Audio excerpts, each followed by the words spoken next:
Welcome. Emotions are everywhere. So how can we be smarter with our feelings? The answer is emotional intelligence, or EQ. We're delighted you're watching, because at 6 seconds, we're working towards 1 billion people practicing the skills of emotional intelligence. Can we count you in? Here on 6 Seconds channel, you'll find practical skills for work and life, inspiration for today, and support to build a better future for all. Hello, everybody. Welcome to our weekly live stream show. This week, as you know, if you're here watching, it's on Wednesday, but our usual time, it's Tuesday morning. Thank you for being here today. We have a really awesome panel today about what the future of mental health looks like.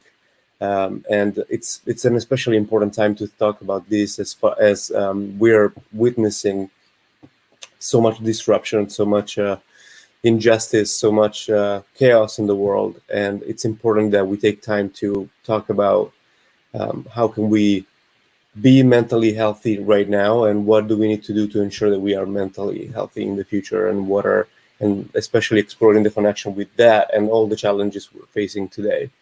Couple of things before we get started. This is an event that is part of Grow You, which is a set of 15 live classes we do every week with an amazing set of trainers and facilitators, part of the 6 Seconds family. And this is the schedule for the rest of the week. There are a couple of days worth of really good classes this week, and this is the schedule for next week. And as you can see, we're gonna go back to Tuesday for a panel next week. And we also have a couple of really interesting sessions that we started to do every week. One on Monday morning, how to get started with 6 seconds and EQ, and then the other one on Friday morning to explore your own UEQ, unlocking EQ profile, and it's going to be a really interesting group debrief. So if you haven't had a debrief yet, make sure to check out that session as well. Without further ado, I want to introduce Joshua Friedman, the CEO of 6 Seconds and moderator for today's panel. Hey, Tom. Hey, Josh. Welcome, everyone. This is one of my favorite parts of our live stream show is everybody checking in as people come in, and just want to say hi to people from around the world who are joining us. And if you haven't done this yet, just go ahead and pop in that chat there and say hi and where you're from. And I'm also curious, what's something about today's topic that feels important for you? Was there a particular question or a theme of this that was resonating with you? Or are you just here because you just love being with the 6 Seconds fam? But I'm seeing a lot of familiar names, and I'm seeing some people who I haven't met yet, and some people who are new. And so it's great to see people checking in from all over. We want this to be interactive, so please, in this chat, ask questions, make comments, answer the questions, tell us what's going on for you. And thanks for telling us, Rona, that it's your first time here, and welcome. So I'm going to ask Sean to bring our panelists on, and I'm going to ask them to introduce themselves. And I'm loving that we're already getting some excellent questions here for us to discuss, because this is going to be a really important conversation. So when we first started planning this panel, the world was in a slightly different place. My sense is that the anti-racist uprising that's happening around the world is putting some things about our mental well-being into new perspective. And it's not that this uprising is the crisis. It's that this is an uprising that's in recognition of a crisis. And for some of us, this is something we've been grappling with and saying and struggling with for years. And for some of us, maybe it's relatively new that we're recognizing this. And as we think about what's happening in the world right now, between these multiple pandemics that we're realizing are present, it maybe feels really complicated. And I know a lot of people way back in the old days before the pandemic, we were talking about this rising epidemic of loneliness and disconnection. And now people are even more lonely and more disconnected and more volatile and really struggling with what does it mean to have a just world, and why don't we? So I want to start this conversation by giving each of you a challenge to introduce yourself, please, and just tell us in one word, what is the state of mental health in the world today? Small challenge. So, Eva, could we start with you? Sure. Hi, everyone. I'm Eva Borden. I represent Cigna Healthcare. So for those of you who are not in the United States, think of it as one of the large health insurers. I'm responsible for our behavioral health, defined as mental health, substance use, our behavioral health strategy and solution set. And so if I had to pick one word to describe the state of mental health right now, I'd call it escalating. Thanks, Eva. Christabel. Hi, everyone. My name is Christabel Reed. I'm the co-founder of Advaya, a systems change initiative that links inner transformation and outer change and social change, and also Eco Resolution, which is an environmental justice platform. I think my one word would be liminal. I was just talking about that word with someone yesterday. Erica Rose? Yes. Hi, I'm Erica Rose. I am the co-creator of a regenerative arts farm and homestead apothecary project called Rooted in Wild, and our mission is to regenerate soil, soul, and spirit. Our pillars are art, nature, and devotion. I also run programming at the largest retreat center in the United States called Kripalu, and I work at the intersection of wellness and creativity and ancient wisdom and strategy and impact. Thank you. The one word I have, I would say, is misunderstood. Ida. I love that, Erica. Misunderstood. Well, hi, everyone. I'm Ida, and the word that's coming up for me is transformative. And I think we're in a period where there's a lot of transformation that could either end up in a crisis or an opportunity, which is why I've pivoted fully into mental health. And I'm focused on convening philanthropists and impact investors through my work with Nexus, as well as mindful philanthropy. Thank you, Ida. I just want to share some of the comments in the chat of other people's one word, or Raza's slightly more than one word. And I'm not sure if there is a theme exactly in the words that I'm seeing in the chat, but it seems like there's a lot of words that are about pain.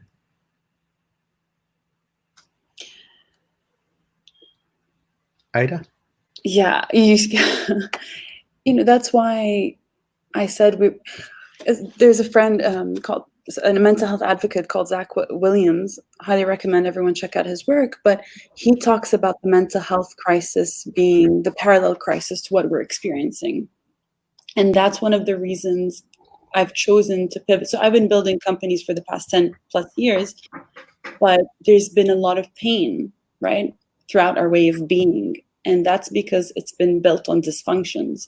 So I just want to encourage anyone who's going through pain, loss, etc., just breathe in the release. And I know Erica will speak about this later on, and just keep reinvesting in the possibility of change and positive change. And there's a lot of things that are in our own hands, as well as things that need to happen on a systemic level, which is what I know some of the panelists are focused on. So I'm focused on systematic change as well as individual change. But just want to encourage people to keep taking that pain, release it, and then reinvest it in something that is hopeful for you. And that's part of the inner work, which I know we'll talk about later on. I want to just bring up this word. I've been talking to a lot of Black Americans in the last couple of weeks, trying to learn more and learn about what my role is in racism. And one of the things that I'm hearing is this comment that Raise Your Resilience shared, that the trauma is heavy. And that weight of trauma, and there's just so many things, and racism is just one of the many things that is creating trauma for people. And then we have this loneliness. I don't know, pandemic. And I'm trying to find where the comment was, but somebody talked about the loneliness. And Eva, I know loneliness is an area that you and Signa are particularly interested in all over the world. Could you just share a little bit why loneliness is a concern? Sure. So we've actually done 2 different studies focused around loneliness, just to begin to understand, where does loneliness show up? Why does it show up? Its impact on health.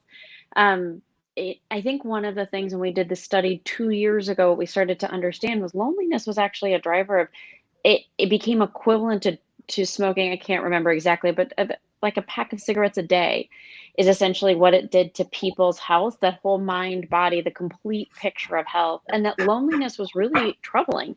Not only that, but loneliness increased year over year. And that was 18 to 19, doesn't even reflect what's happening in 2020. And so when we think about how loneliness plays out, it becomes this symptom of bigger issues that are going on. I think when I hear the terms pain and sadness and all of these other pieces that people are talking about, and these aren't issues that haven't existed. They're just coming to the forefront of conversation. So when I think about, from the time that I've started talking about mental health, there was a study done by the Centers for Disease Control that talked about what percent, and this is once again geared to US, but what percent of US adults are in optimal mental health? And so if you think about that and try to say, guess in your mind, what percent of US adults do you think might be in optimal mental health? It means I can be productive at work, I'm adding to my community, I can deal with the stressors of my life. If you think about what that number is, it's only 17%. And so from the stigma that we felt in the mental health space for so long, it's been a them over there. They have those problems, not we, not us, they. Whereas when you flip it around and you begin to understand, 83% of us have opportunities. I would venture to say that in the world we're in now, it's even higher than that. But think about it, in the pre-COVID world, 83% of people had an opportunity. And even then we didn't talk about it. So just, Josh, I think about you having this panel and raising these issues and bringing everyone to the table to have this discussion is really important and relevant. But it's really uncovering something that's actually been persistent for quite a long time. Yeah, I wouldn't have guessed 17. That's 83% is a very big number. Let's just check with people on the panel and here in live chat. On a scale from 1 to 5, where 5 means you feel the opposite of loneliness, belonging, connection. Today, this month, this week, you feel like you're fully in community, supported, loved for who you are. nourished in relationships. So that's 5. And 1 is well, maybe 0 is you're completely outside. You're completely alone. On that scale from 0 to 5, can we just see a show of fingers where you are? And this is a brave thing to share, but I know you're very brave people, or you wouldn't be on this panel. And those of you who are here in the chat, if you're willing to tell us what your number is.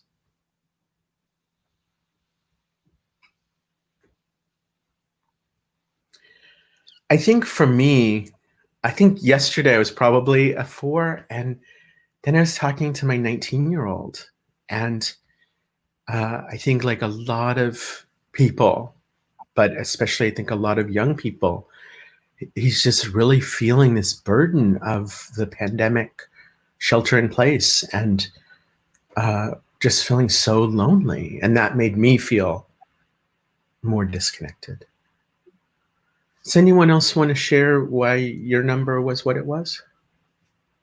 I can. I recently have, I guess, staying in one place and being a lot more engaged with the news, which I usually don't read newspapers, but I have been because of the pandemic. And I think I've been really struggling to know what is like what kind of is my emotions, and then like what is like the emotions of the world at the moment, and the kind of the collective trauma which is rising up, and just really starting to see how devastating systems are that are in place. And I mean, we founded Advaya 5 years ago on this idea that the health of the planet and the health of the people are two sides of the same coin. And yet I just think coming to there's basically there's a lack of clarity in my mind, which I think is a good thing about the boundaries between my body and the world around me. And going back to what you were saying earlier about trauma, I think our collective trauma is something that we collectively and individually and through community need to start to really look at how the traumatic effects of the systems which are in place. The fact that the UK is basically founded on imperialism and colonialism, the US on genocide and slavery, and there was no recognition of that. There was no apology. There was no move forwards, like through a deep apology and some kind of, I don't know, something. And I think we're just seeing how deeply embedded that trauma is. I feel like I'm not articulating myself, but I don't know what's me at the moment, I feel. And I don't think that's a bad thing, but it feels so big, the emotions that I'm feeling at the moment. Yeah, it feels so big. And I want to come back to this question about where is there an intersection of all of these things, all these coins. But Erica, I wanted to hear more from you about what you're perceiving in terms of these layers. These layers of my son told me he's reading Toni Morrison, and she said it's moral trauma. What's your thought about what Christabel said? Yeah, I mean, for me, what's coming up a great deal right now is that I like to get to the root cause of things. And in order to not feel lonely, we have to feel connected to something. And sometimes you could be around many, many people and still feel lonely. So it's not about proximity to bodies. And I think it's about a deeper connection. And I spent a lot of my life feeling extremely lonely because I couldn't make sense of this crazy world that we live in. And I always felt odd. I felt like I wasn't from here, and I struggled with that. And My father is Black and my mother is Jewish. And, you know, where did I fit in all of that? And spiritually came in with a lot. And what has led me to now being able to be at a 5 has been reconnecting to the earth, reconnecting to and understanding the cosmos and the mechanics of the universe and the multidimensional realities that we're all living in. And I feel deeply connected to my ancestors, and then subsequently now have cultivated a deep practice that I have every day. And now in community of folks, and it's very small, it's not large, but enough that I can be in sort of honest communication with and see me and I see them, and we can share where we're at. And so I feel like, you know, colonization and capitalism, like if you go back before that, where we were living in community and living in concert and harmony and right relationship with nature, we understood the value of life. When somebody, you know, did something wrong, we didn't lock them up in a cell. We put them at the core of the circle, and we reflected to them how beautiful they were because they must have forgotten to have acted in such a way. So we wrapped our arms around them to help them remember the truth of who they are. Whereas now we're so separate. Everything is about the me and not about the we.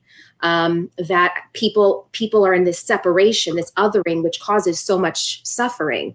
So we've lost our connection to the oneness of I am that I am. I am one with spirit because of religious constructs, colonization, capitalism, etc. We're sinful. All of this construct that is around us it's separating us from each other and from the truth of who we are, and then from nature. So we've lost our way in such a big way, and it's just a trickle down effect for me in that regard. And so to me, that's at the root of loneliness. That's at the root of the anxiety and the panic, and how we've lost our ability to honor each other, to love each other, because we've lost our ability to honor and love Mother Earth. And, you know, so that's what comes up for me. I think that this is a long trickle down based on this root cutting off from source and nature. Yeah. Eva, Can I add? Oh, yeah, Ida, and then Eva. So, Erica, that was really beautiful. And one thing that I want to just point out are that there are givers and there are receivers. And for example, I've been trained my whole life, and I think it's also my nature to be a giver. And I was surprised when I said I'm 3, because if you asked me yesterday, I would say I was a 5, because I was walking out in nature, and I just moved to LA, a place where I don't know many people. And I didn't feel lonely. I felt very connected. But at this moment, I do feel lonely. And I'm trying to understand why, and go to the roots of things. But really it's because I'm so used to also just giving and not accepting the gifts that people are giving me in terms of their love, in terms of their attention. And it goes to, because you talked about roots, and there's something in me that feels guilty to receive. So I just want to point out to people who are usually the givers, is just to be aware of what is your receiving muscle. And I would encourage you to try and use it and build and strengthen that receiving muscle, because it's kind of the ebbs and flows of you. In order to keep on giving, you need to also receive. So that's my work to do as well. I just wanted to point that out. I know you're near the beach there, Ida, and one of the metaphors that helps me with this is the waves coming in and out. And nobody says, wait, this is my wave, hold on to it. You know, and nobody says like, oh, the wave shouldn't go out, the wave shouldn't come in. That reciprocity is about balance. Eva, what's your thought? So something when Erica Rose was talking that I really appreciated, that I think you called out beautifully, which is, so if loneliness is part of the symptom, what's the antidote to it? And you were exactly right, connectedness as the antidote. One of the things that I hadn't really appreciated is the concept, and you talked a little bit about the group of people that you feel like you can share with. And one of the things that we started talking a lot about are micro communities. So oftentimes we think about community, the bigger, broader community that we fit into, but there's a tremendous number of micro communities, and how you feel interconnected within that micro community becomes really important to addressing loneliness. So I loved how you articulated the antidote to loneliness, but also gave a really prime example of the types of micro communities that we all have, depending on what our own interests are, what we want to do. It could be professionally, personally, et cetera. When we think about what micro communities do we need to make sure we feel connected with. And Christabel, a lot of your work is around building communities of action, but maybe not action in the way we've conventionally, people in my generation have thought about it. What are those activating communities you're working to build? I really just love what you were saying, Erica. And I think the kind of the action-oriented things that we do is very much based on this idea of connection, and like the kind of one of the roots. I think life is so complex. I don't know if it's the root, but one of our roots of kind of losing our way is this deep sense of separateness, which has come about. And I think that by embedding a deeper ecological awareness into our daily lives, or a deeper understanding of our inherent interconnectedness with nature and with our communities and with the people around us, and the more than human, we can start to find the agency in order to take action. And I think when it comes to mental health, with depression and anxiety, these are often calls to action inside of us, as saying you need to take action, something is not right. And when we live in a world which can be so polarized, so disconnected, people feel so overwhelmed by the globalized systems which we are involved in and under. I think our feeling of agency is often very diminished. So it's about reconnecting and finding that deeper sense of ecological interconnection, and then rooting our actions in that. And I think with action as well as you ask any child how they not any child but some children and teenagers how they envisage the future, and same with adults. Most people will give you a pretty dystopian picture of how the future looks. And if that is the way that people are generally envisaging how we're going to be in like a few decades to come, that is just not an inspiring way that we're going to be actually being able to co-create a just world, and even be able to explore what that is. Because if that's what you're really deeply expecting, we're going to be living in fear all the time and just kind of superficially trying to make ourselves feel better. So I really am recently obsessed with this idea of vision, and how can we, through cross-movement collaboration and in our networks and in our communities, come to start getting excited about building vision. Like, what is the world that you want to see? Like, what is the world that my heart desires?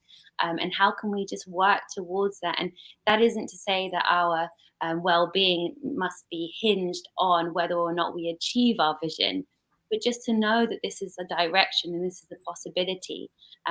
There are so many possibilities in front of us, and I think trying to take action and know that whatever we do, because of the interconnected nature of our existence, will ripple out.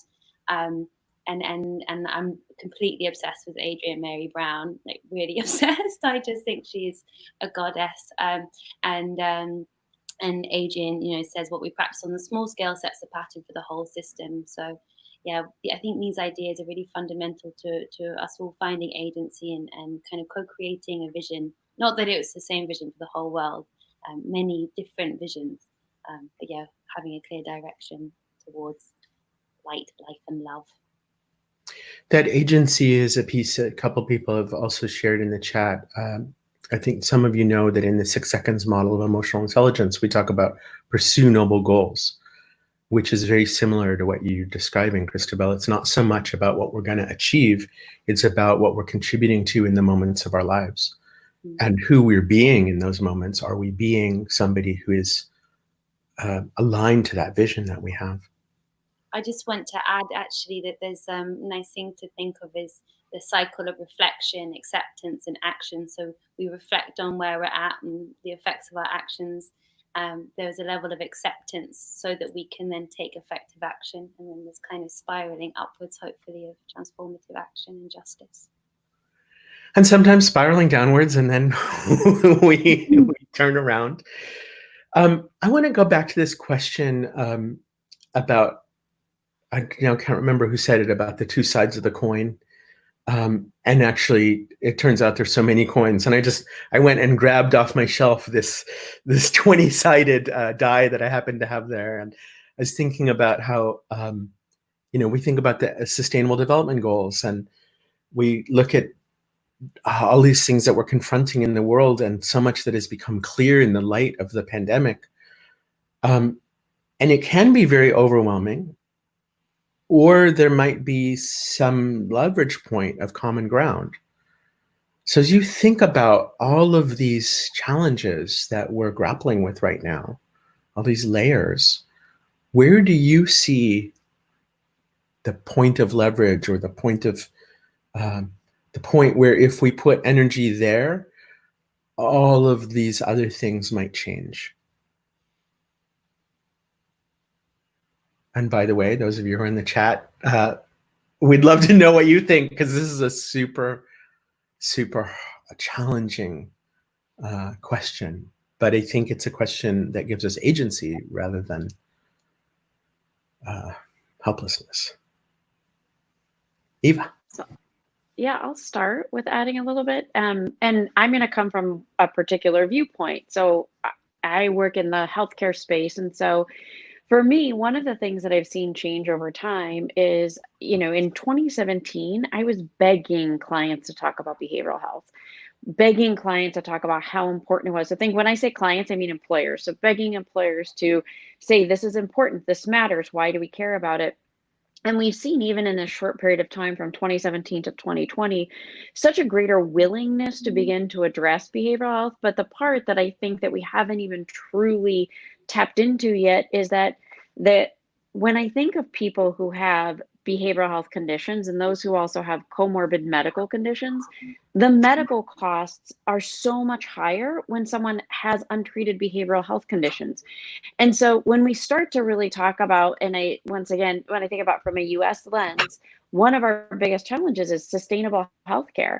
And if we can't effectively deal with behavioral health, if we can't effectively get to whatever place, and treatment for behavioral health could look like a variety of different things. So I won't be prescriptive about what the solution is. But until you address it, we will never get to the place of having a sustainable medical care system. Just as one example, so if you're 20-sided die, if I just picked the coin with the two sides, that's one of the big places that I would say to focus on, because it is so important. Eva, how about, sorry. Thank you, Eva. My brain is a little fried. There are too many brilliant things people are saying. Erica Rose, how about you?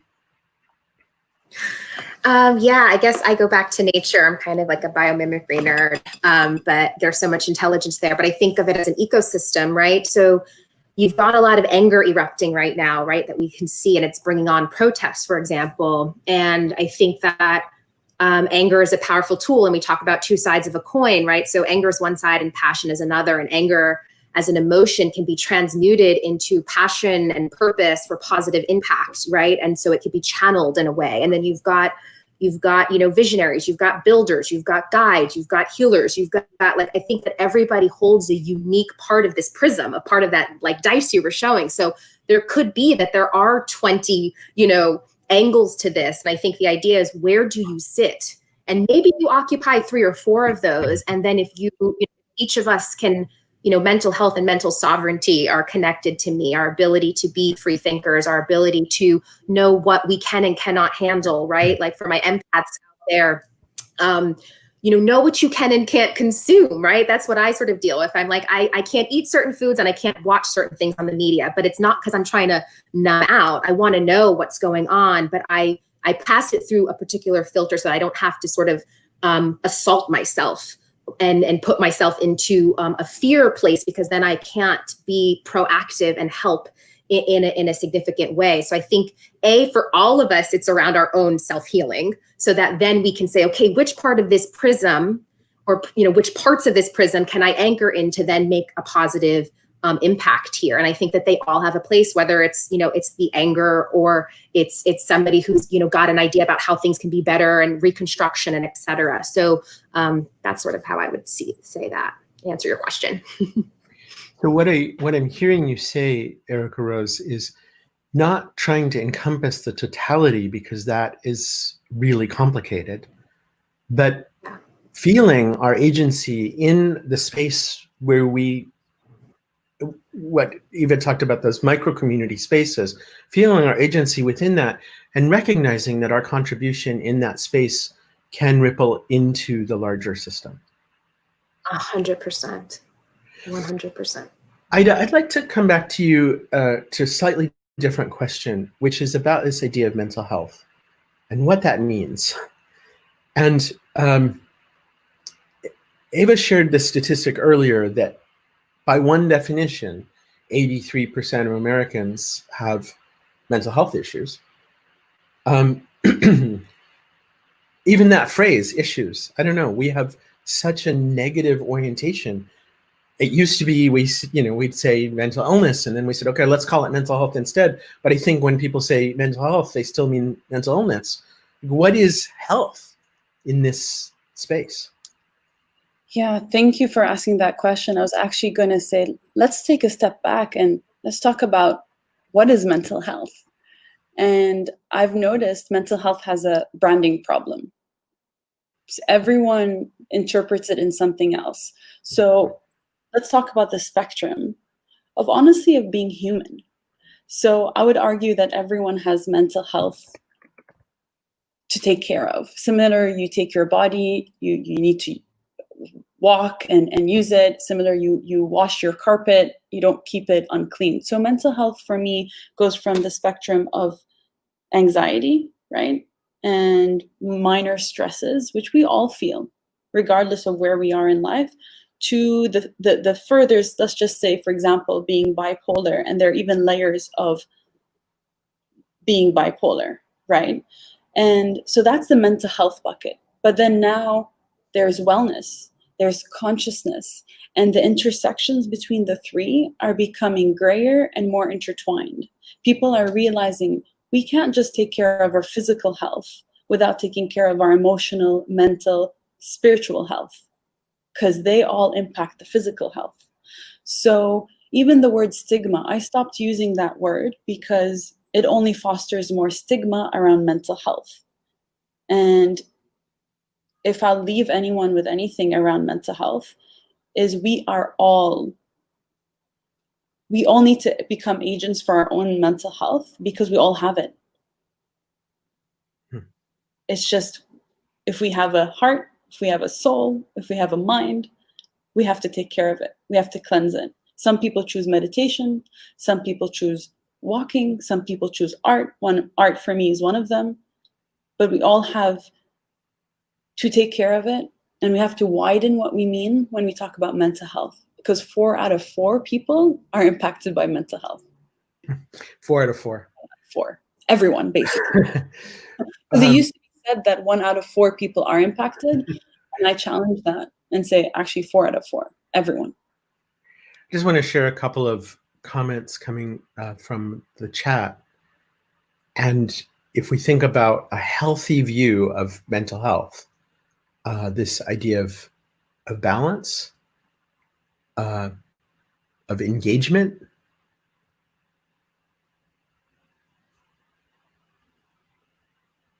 of self-care, coming back to balance. And I think this is really interesting, what Rona is sharing here. There's been a lot of, it's like totally part of our society in so many places to, be fit, right? And I mean, Christabel, you are a yoga teacher, and you can buy a yoga mat at target. It's just a normal thing to say, yeah, let's work on our fitness. What would happen? What would it take for that same prevalence to occur in our emotional and mental wellness? Eva, you have a thought?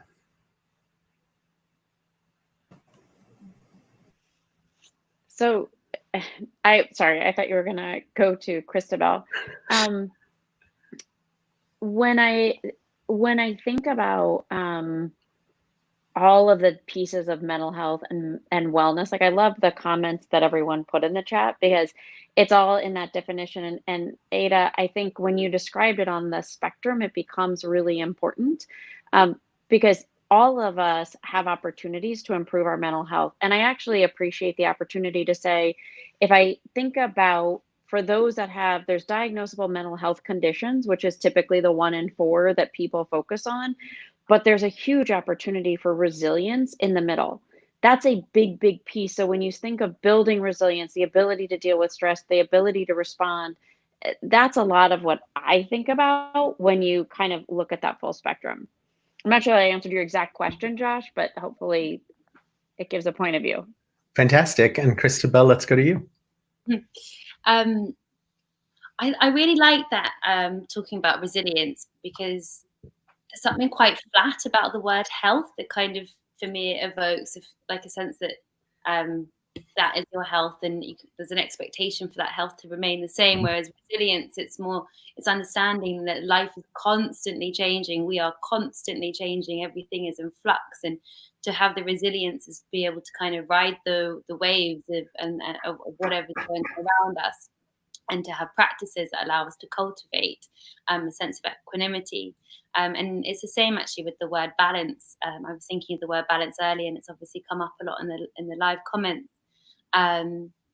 Balance also, for me, evokes that there is always going to be an instability, but it's that kind of active participation in creating harmony where disharmony has occurred. And this is why I see mental, individual, collective, social resilience as also inherently connected, because it's about refining that sense of balance and resilience, and what we're doing and on the microcosm is a reflection of the macrocosm. And just seeing them as also so reflected and kind of fractal in that way. Where I live, there's a lot of surfing. I don't surf, but I boogie board. But that sense of like, it's not a stable state, but it's an active state. Balance is an active state. I am a fan of the term vitality. I want to go back to something earlier. I think, Christabel, you said this about the inner and the outer. And Erica Rose, you also spoke about this. So as we look at moving towards this vision of this active balance of connectedness, of vitality, of our agency being rippling into a system, what is the inner work that we need to do? If the outer world is a reflection of that inner world, what is that work? Ada? Yeah. So I'll start with saying we are creatures of habit. However we want to, break it down, we either take decisions from fear or love. And one thing that I'll just urge people is to look at your thoughts, your words, your actions, and notice what is your self-narrative, and going to what Erica was saying before, of going to the root of things. And that takes time. So just look at your relationship also with patience, with your own self, because so many of us just want to get to that next level. And then the funny thing about life is when you get to that next level, you appreciate it for 5 seconds, then you're like, okay, where's the next level? And so the whole point of life is that journey. But I also want to highlight that there's some people who are experiencing life on the latter end of the spectrum who also need clinical help. And I'm not advocating for any pharmaceutical company. I'm just recognizing that some people need support at that level. And there's always that underlying thing of inner work. And me and Josh, we were talking about, where does this all start? Does it start in the womb? You know, how the mother speaks to her child and how she feels? Or does it start in early childhood, the first 5 years that are so forming to the brain development of a child? So I'll wrap up with saying our thoughts, our words, our actions form who we are today. And everything that we have been through, we can unlearn, and we can choose what we want to learn. But it starts with patience and awareness. And I'll say patience again, and enjoyment of that journey, because life is about the journey. And say some people who are on the latter spectrum, it's okay if you need more support in terms of external. So I'll end there. Ida, if I actually can put you on the spot a little bit, can you share a little bit more about your inner work? Yeah, so for me, you know, I'm Arab. I grew up in Jordan, and I would say we very much our culture of keep your dirty laundry to yourself. So when I was in college, I was super A-type, wanted to work all the time, and also partied all the time. I wanted to be everywhere and a super successful person. And the reason I say that is because I ended up burning out. I ended up being semi-paralyzed. I had to drop out of college, and I reached a severe depression to the point where I wanted to take my life. And I remember that night very clearly. And I said, what's the point? And it was just very clear that I still have work to do, and there's reason why I'm still here. And I ended up, you know, semi-paralyzed for about 4.5 years. And it was a very hard journey of just not knowing what my worth is and wondering what it means to be strong, and had many suicidal thoughts. So now that I'm out of it, I wish I could go to my younger self and say, just a little bit more, just a little bit more effort, just a little bit more surrender, a little bit more faith, and a little bit more of asking for help. Because if I asked for help from day one, my 4.5 years of intense struggle would have been shortened. And I'm open. I've been raped, and that was after my paralysis, and that got another trauma. And I never spoke about it. I had just chopped my hair because I thought that's way I can redefine my identity. And I only spoke about it 2 years later because I was so ashamed. So I started learning, how can I create safe spaces for myself first, to know that I'm not broken, that I'm still beautiful, that I'm still whole despite all these life experiences that have been very hard, but have been also very beautiful. And I wouldn't change a thing, even though I don't want to repeat it, but they made me who I am. And I'm here because I don't want anyone to go through what I did. And just to remind people it'll be okay.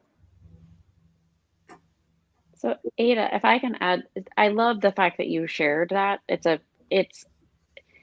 powerful story, because the emotion that I feel welling up as you describe it is hope.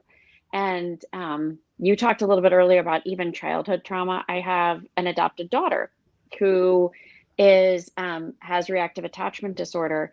And so if you think about with a child that has reactive attachment disorder, one of the things when they're very little, I'll give you an example. If you pick up most babies, they'll hold back to you. A child with reactive attachment disorder does not. They just, if I let go, she'd crash to the ground.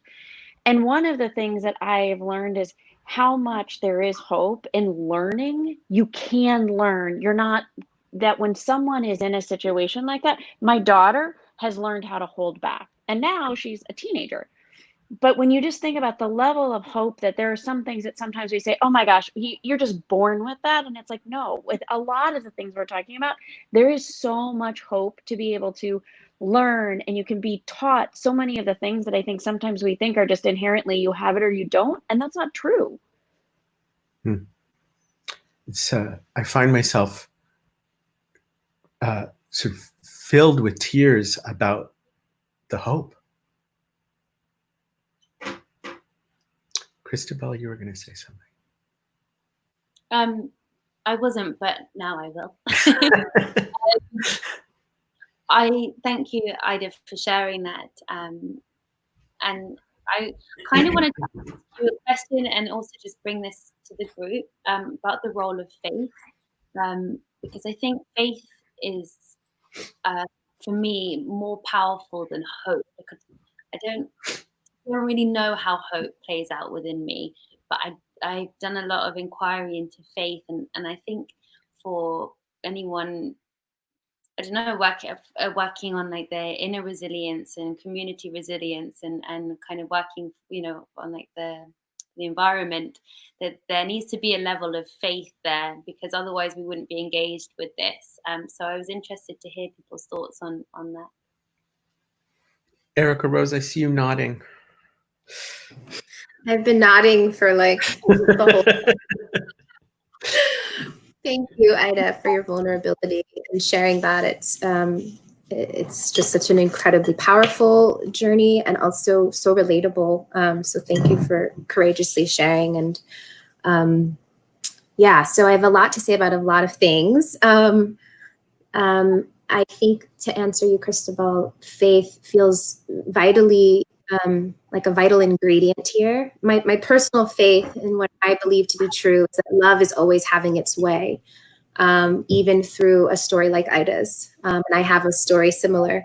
I had a moment, recently where it was a moment of synthesis, where I noticed that my narrative had always been, well, this happened to me, and this happened to me, and this happened to me, and this happened to me. And then there became this moment where I just recognized that, oh my God, all of that happened for me, right? And like Ida said, she wouldn't change a moment of it, because our souls did choose this. And we are here to sort of show up for this exact moment that we're in right now. And everything that we experience is building that resilience to be present in this moment, even if it's a deeply difficult experience. I also just want to speak to the fact that, around the own inner work, and to connection, again, the idea of connection is connection within, right? So you can't talk about, I don't think, mental health without emotional health, right, Joshua? And then physical and spiritual, because they're all part of the same continuum. And I think that one of the things we want to see in the outer world is more compassion and more forgiveness, but we're incredibly non-forgiving and not compassionate with our own selves. And something that keeps coming up a lot in this conversation is the water. We've talked about waves and the ocean a lot here. And when I think about water, I also think about the moon. And one tool that's been really transformative in my life, specifically as someone who identifies as a woman, is understanding that there is an ancient wisdom that tells that women change every 2.5 days. And there's this idea about the 11 moon centers, and that we change through these different moon centers every day. And dependent upon where we are, we're literally feeling differently, seeing the world differently, acting differently. And when I got this, I was like, oh my God, I thought I was crazy, because I'll feel great one day, and the next day I'm just like batshit or whatever, or like I'm so insecure, And so to understand the rhythmic nature, I think, in our sort of driven, forward moving type of world that we're in, of always, looking for something to achieve, that we've forgotten to ride the wave, to be with the cyclical nature of how this all moves, and to understand that, okay, we might be here, having this great moment, and then we're gonna, or like childbirth, right? We expand and then we contract to birth the thing, and contraction in childbirth is painful, but then you get this beautiful thing on the other side. So if we could just understand that it's like the laws of nature are that you're going to have expansion, you're going to have contraction, you're going to have joy, you're going to have pain, and we don't have to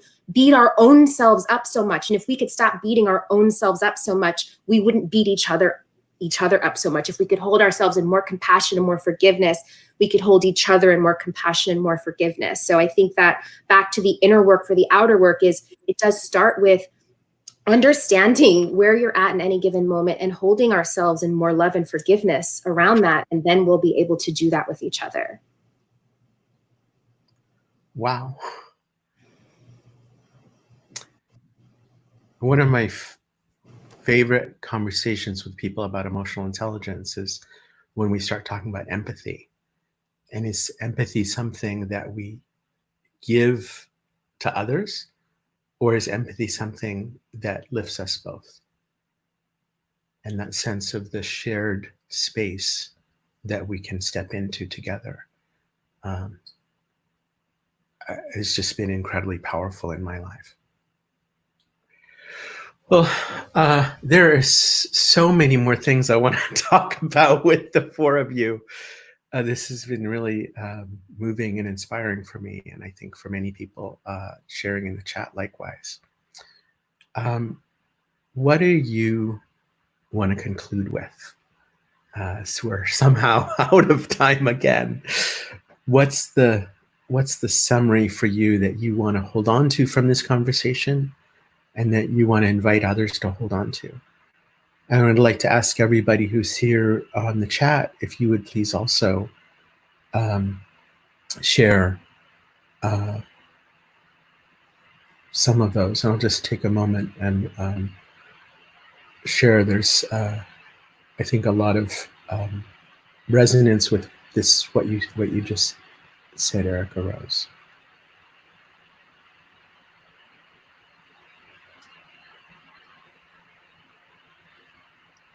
And I think that this is a piece that for me is really pressing on me right now, and should be, that racism is a disconnection. And that disconnection disconnects us. Doesn't matter what our race is. That's a system of disconnection. And when we're in that system of disconnection, we all feel that disconnection. And it is a moral trauma that injures all of us. And so I think one of my things that I'm taking away is that this reconnection work that we're talking about, whether it manifests as loneliness or manifests as a more severe mental health, mental illness, or whether it manifests as racism, or whether it manifests as our disconnection from the planet, that these all are in some ways echoes of this same separation from self and separation from one another. So what are your concluding thoughts, folks? I'm happy to share and build off kind of what you're saying. For me, the concept of the othering, and I heard everyone in one way or another say that, and there's no such thing in terms of the other. We're just so connected, and we've just been taught that there's the other and then there's me. And I've been doing a lot of work around my inherited othering, which will be simplified for me in the Israeli-Palestinian conflict. It's a whole other topic, but that's what I've been trying to unlearn. And then I'll end with also saying, I can't boil the ocean at the moment, right?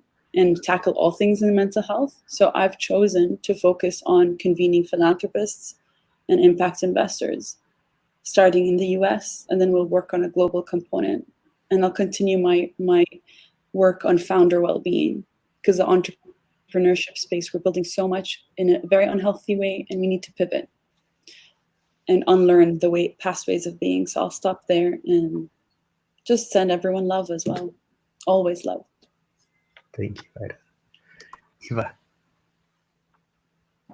I've so learned and appreciated hearing from each of the other panelists. I think of this as almost a patchwork of putting together different points of view. I think the one thing that I would want to leave people with is there are so many resources available. I think this is actually an incredibly resource-rich space, not a resource-starved space. And so, just to have a chance to really look into, if someone needs help, out of 100 people have opportunities. So make sure you look at resources, everything to things provided by more conventional employer type bases, to faith bases, to all different areas and spaces. So that would be what I would want everyone to leave with. And you talked about that idea that we're here to learn and we're growing.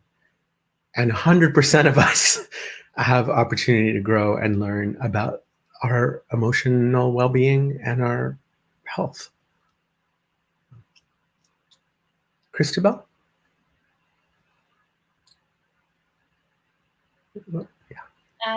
Thank you, everyone, for such a rich conversation. And I think I would like to just leave with saying, have faith that another way is possible, and there are so many ways of being in this world, and kind of we want to be celebrating that diversity of ways of knowing and ways of being, and cultivating our own, you know, touch on the world, and hopefully learning how we can align with what our deepest parts of us really are moving towards, and how we can align with the natural world and with communities as well, and do so with a sense of celebration and joy, and a kind of sinking into deeper and deeper love with the world.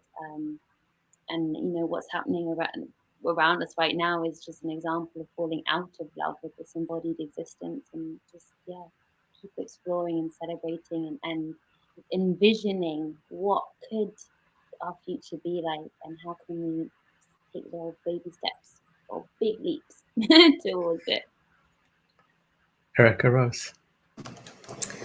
Thank you all so much. My message is that I love you all. I love everyone on this panel and everyone in the chat, and that we are family, and that whatever you're going through impacts me, and whatever I'm going through impacts you.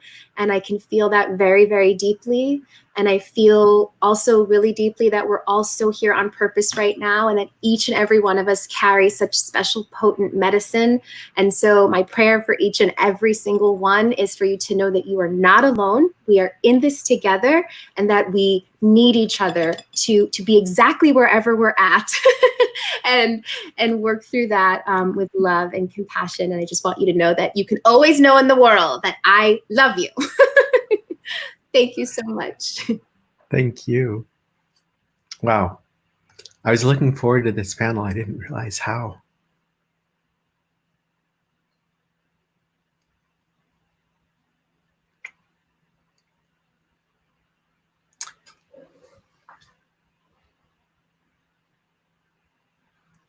I didn't realize how much I needed this conversation. So thank you. And I wanted to leave everyone with one last thought, which is we have beehives here. And I look at the ecosystem of the bees and the way that they are a community. And at this time of year, sitting outside, it's just, our garden is literally buzzing. And the industriousness and engagement in the world, and each of those little bees is taking a tiny bit of something back to the hive, and it's truly tiny, and yet they're building this living system together. And so I think it's a metaphor about our contribution. Sometimes we might feel very small, but and we are, but that doesn't mean it's not essential. We're a part of that fabric, part of that hive, part of that community, and part of many communities. So I'm grateful for you being here today. Thank you for joining us. And Tom, we'll go back to you. Hello, everybody. Thank you for watching today's panel. It's been an incredibly rich and fascinating conversation. And I hope those of you who are watching offline, please subscribe to our channel, like, put a comment if you want us to cover the different things in the next few weeks, things that are dear and near to you. Let us know. Let us know what you liked. Comment and like. And I'll see you next week. Thank you. If this was helpful, would you please comment, like, share, and subscribe? The Emotional Intelligence Network is your community to grow and practice EQ. At 6 Seconds, that means being smarter with feelings. And we're here to provide practical, proven EQ tools so workplaces, schools, and people can thrive everywhere in the world. Be sure to visit 6seconds.org to find the complete suite of resources, assessments, and programs. Thank you for watching.